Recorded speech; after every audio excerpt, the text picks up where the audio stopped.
I greet you. Good morning, good afternoon. I hope you've had a good day, a good evening, a good night. I have. Since my last video, I've literally had relief. Quick recap of this video. The individual actually did come back and write about a woman over 50 who has failed, and to the effect of shame on you. And then they did say, oh, if we hadn't mentioned this comment that you see, you wouldn't have come out. Basically, it was such a long text message. Anyhow, I deleted the message, and I'm like, I'm not gonna deal with this anymore. But as it is, they were right. The Lord used them for me to be where I am now and to have that relief. I was coming back, as you could see. I had started coming back, but I wanted to do it in my own time. But the Lord has his ways, and I'm literally grateful for that. I mustn't take that for granted. I'm literally grateful for that. And I'm here listening and looking at YouTube, and I fall on this video.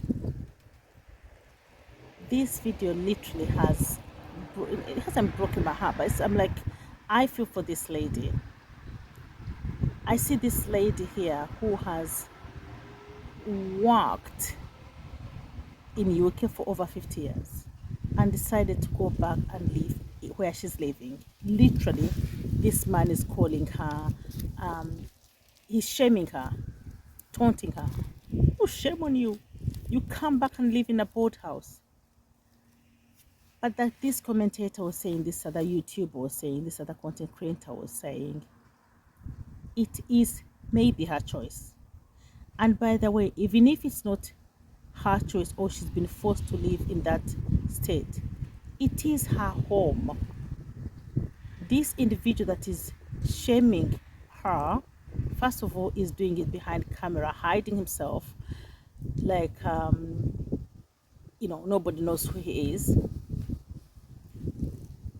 Obviously, people around him, they know, like people around me, they know who this individual is. But as usual, they hide behind something. And he's putting this lady in public eye to shame her for his own, reasons. But why shame her? And even if she's living in this boathouse, like he calls her, it is her house. She has no rent. And people sometimes go and do such things thinking that they're going to shame people, but who knows? Probably by this video coming out now, this lady is going to, she's going to get freedom. Probably. Probably.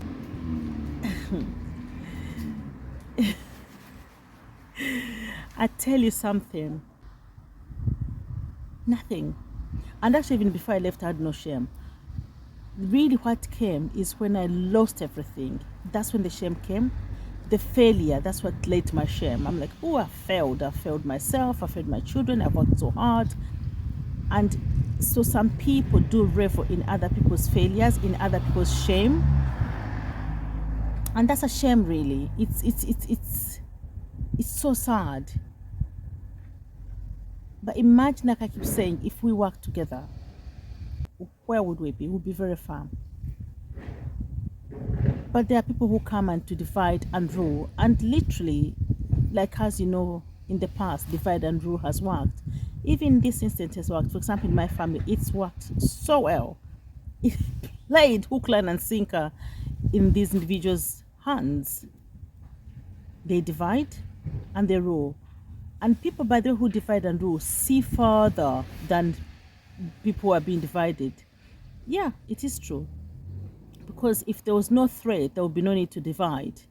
But because they see the threat, they divide. And they divide in different ways. Some of them do this shaming thing. So somebody coils back and doesn't count their potential. Others, they literally divide and they make people start fighting each other, which is literally a shame. It's so sad, very sad. But back to this individual. People who have lived abroad anywhere, they know how difficult it is. And for sure, I know this individual would have sent some money back home in the 50 years she's been here, because that's who we are as people abroad. We send people money to people back home. So she definitely would have sent money to individuals back home. So maybe, who knows, maybe this person was living in that boathouse and now this lady has come and she's decided to say, get out of my boathouse, and I move in, and this person is envious and jealousy and says, I want my house, I want your house. That's one, a maybe. The other one could be this person thought that this lady will never come back, and because maybe they have looked after the land for so long, they'll take it. And this reminds me, I went somewhere when I was back home and I visited a certain gentleman. And so when I was visiting in the past, it was near my mom's house, my mom's place. In Africa we have so many moms, but this one, my mom's place. When I was visiting before, the place used to be so overgrown and not well kept. And the person had put a massive chickens and they failed. So years later, I keep visiting. I'm like, oh, but this time now it's coming up. They are growing things. It looks very nice. And I'm like, oh, where's the madam? Because, oh, the madam has disappeared. So in the village, they don't know where that madam is. Nobody knows where that madam is. So it's coming now to over 10 years, not over 20 years, over 10 years. Nobody knows where the madam is. So this gentleman has taken over the land. He's have a family there. He's planting. He's looking after the land very well. The chicken house is gone. The chicken house is gone. It was a massive one. It was so big. And measurement, I'm not good at that. It was so big, but it's gone. So he's looking after the land. So probably these individuals were in Jamaica, who was hoping to do the same thing, to take the land.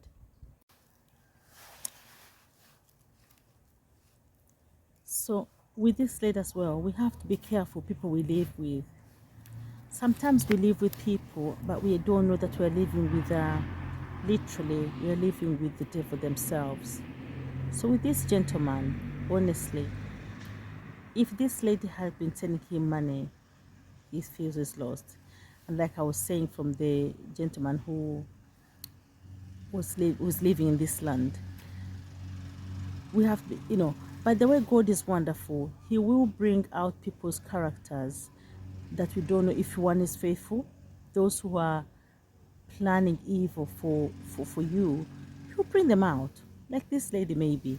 She may not have known this person's character, but because she's come back in this house, albeit you never know. By the way, these old ladies, you see them there like this, they have got style. They can keep their money quietly. They don't want to show off wearing all the designer clothes, going on all these holidays. No, they'll keep their little money for their old age. And who knows, maybe she has a house maybe in the UK where she was, and it's gonna be giving her an income slowly by slowly. Anyhow, what I was trying to say is that these people that we live with, sometimes God will expose them. So this man is exposing himself, the evil person that he is, trying to put this lady on social media to shame her. He's literally exposing himself. And it is wonderful.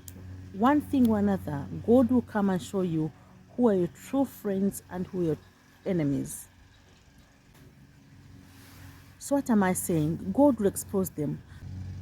And so with this gentleman as well, he's being exposed for who he is. Probably if the lady hadn't known, she would have maybe revealed more and spoken a lot more of her things. This gentleman, who knows? And that's how people get unalived, because I keep thinking of people around me. Somebody's mowing the grass. Yeah. I keep thinking about of people around me, and I'm thinking myself, if they can do some things or say things about me like that, how much more would they be if they found me in a corner?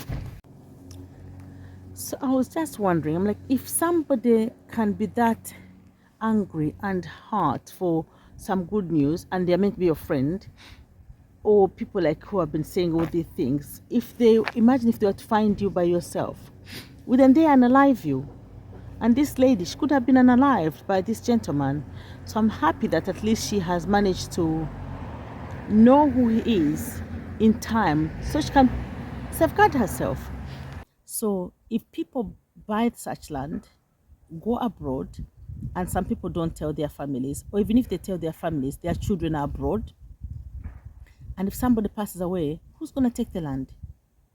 The person who's been looking after it. Because otherwise, some of these children who are born abroad, they have got no interest at all in things which are being brought back home. No interest. And so if one has not involved these children to go into knowing where the things are or to show some interest, they'll go. They'll go to relatives or these caretakers. So probably, who knows? This was a caretaker. This was who knows? This was a caretaker probably. This was a relative who's going there and shaming this lady, living peacefully in her broken down house, but maybe she's happy. Literally, I was at peace.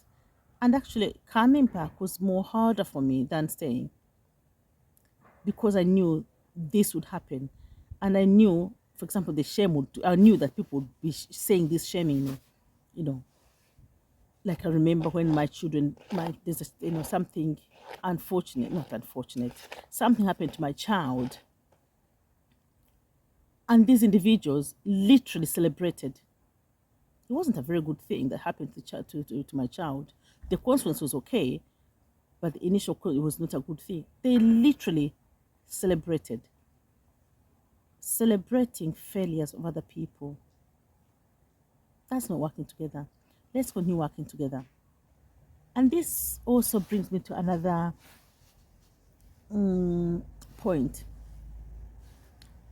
Some of us are refusing to go back because of such things. Oh, there's no 7-bedroom house, there's no 5-bedroom house. I'm not going to be staying in a for example, oh in Tebe, I'm gonna be in the deep village. So some of us are refusing to go back home because of that.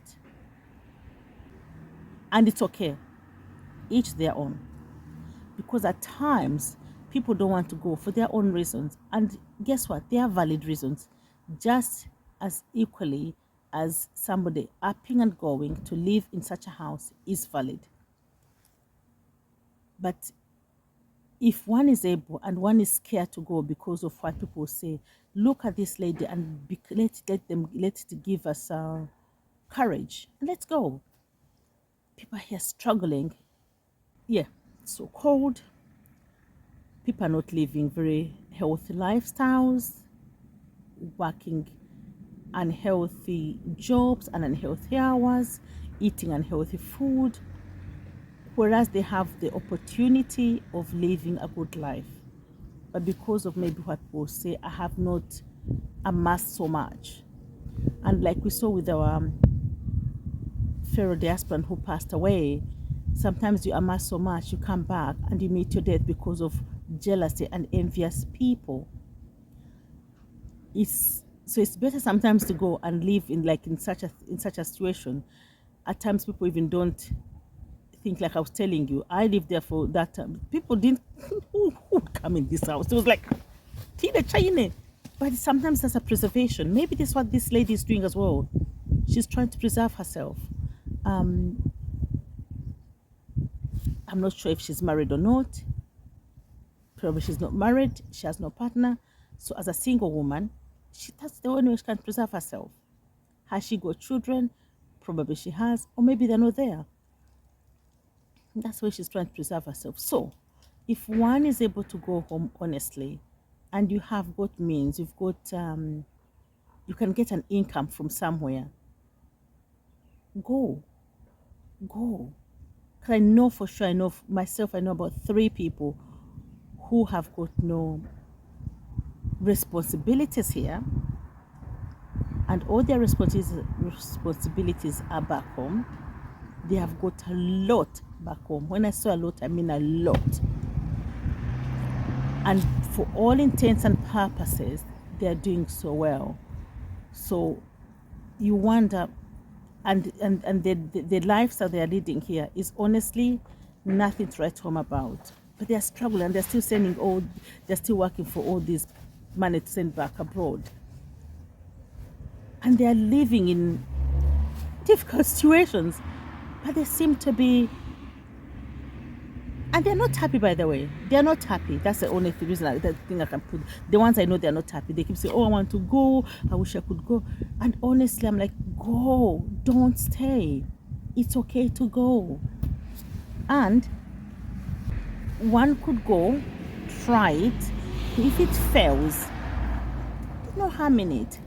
You can come back if you're able to. But these individuals, I know they have got the opportunity and they have got the ability to do both. But they don't want to do it. They don't. So this is how it feels to lose all and start again. There's fear when you lose all and start again. There's fear, confusion. Of course, at the beginning, there's shame, sadness. There's grief and sadness and regrets. Could have, would have. There is all that.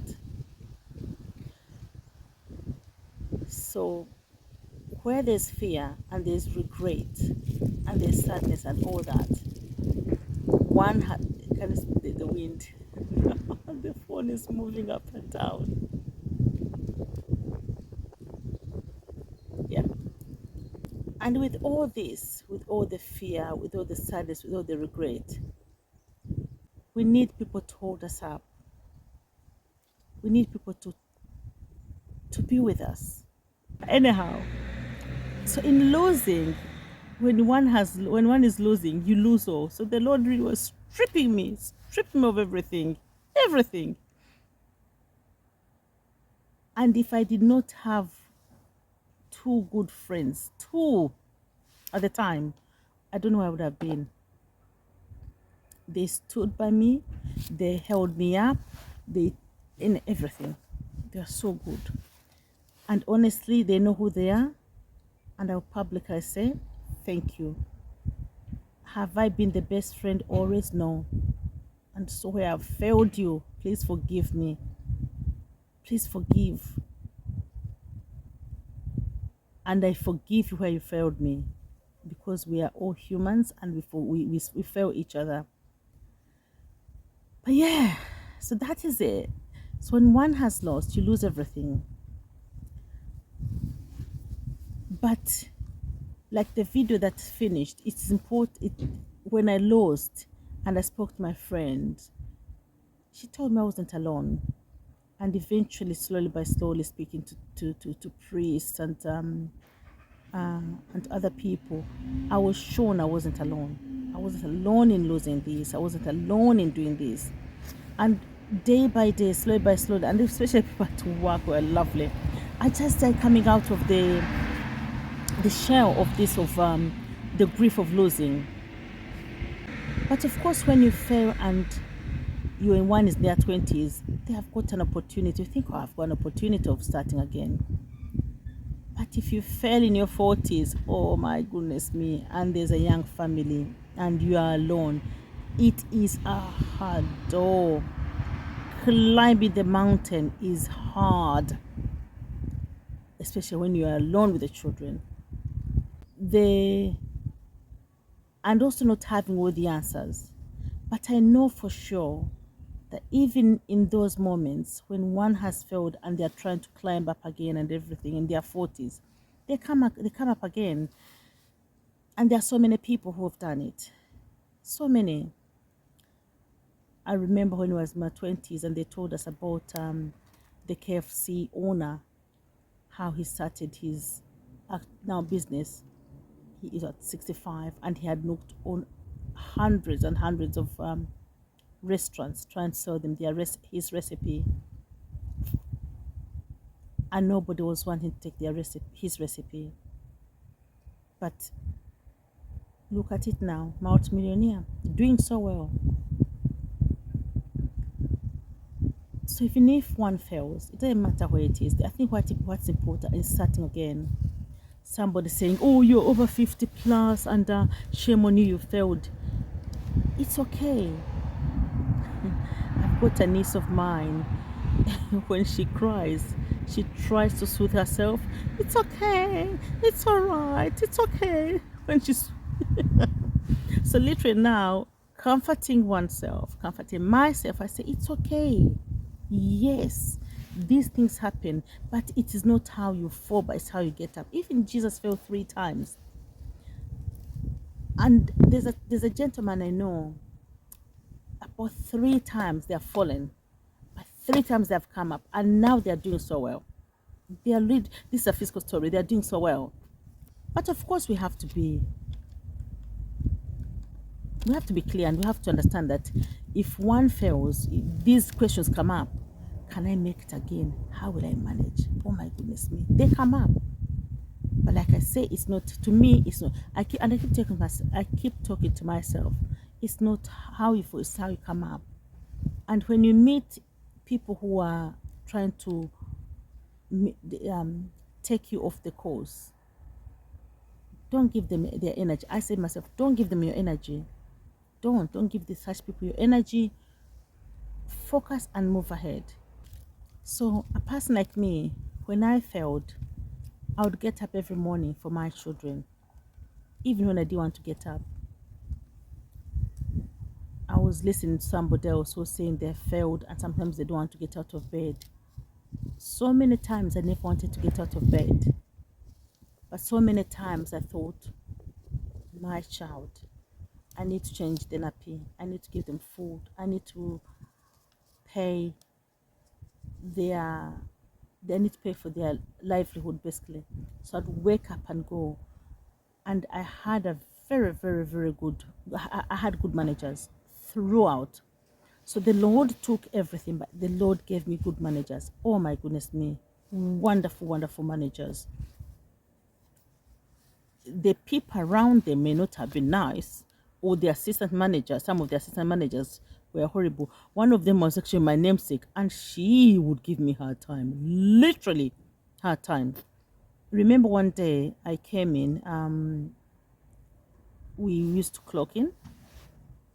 So as I came in, the clocking machine had broken down. So none of us clocked in. We went ahead and started working. So when we were getting at the end of the week, I was called. He goes, "Oh, you didn't work this day, so you're not gonna be paid." I'm thinking myself, I've been here for the whole week. I've worked for the whole week. I said, "Oh no, you haven't." I said, "Why?" He goes, "Oh, because it's not clocked in." But that manager, I think, was somehow not very clever because on the actual piece of paper, nobody was clocked in.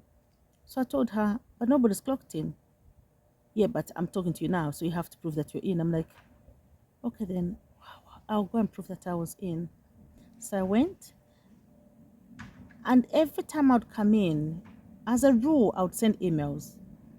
So I went, and I needed to start work at 9, but I was in, I think, that day about 7:30. I showed the email I was in, the first email and the last email. And I'm like, "There." She was, "Oh, oh, oh, oh, oh, oh." So, so in that period, I got like such pedantic, funny managers. No, not overall managers, like my supervisors. But the managers were lovely, literally lovely. And I got very good friends from there. So in those periods, sometimes when we feel all is gone, the Lord sends such people to comfort you, to give you some form of relief in the struggles you're going through. And of course, church has always been my strength.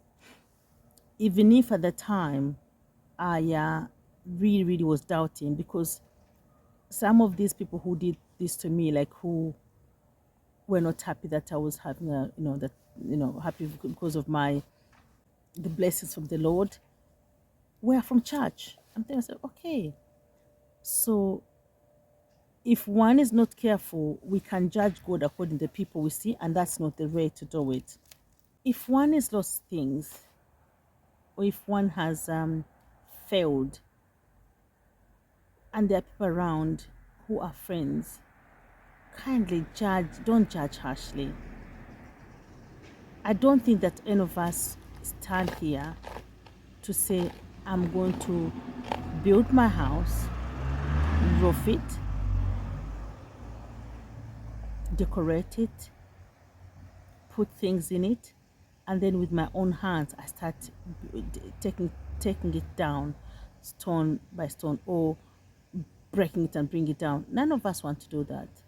So when such things happen, we should know, oh God, there's a fly which is coming to me, and I'm like, I want you to know where you're going. It's gone. No, it's coming to me. Can you believe it?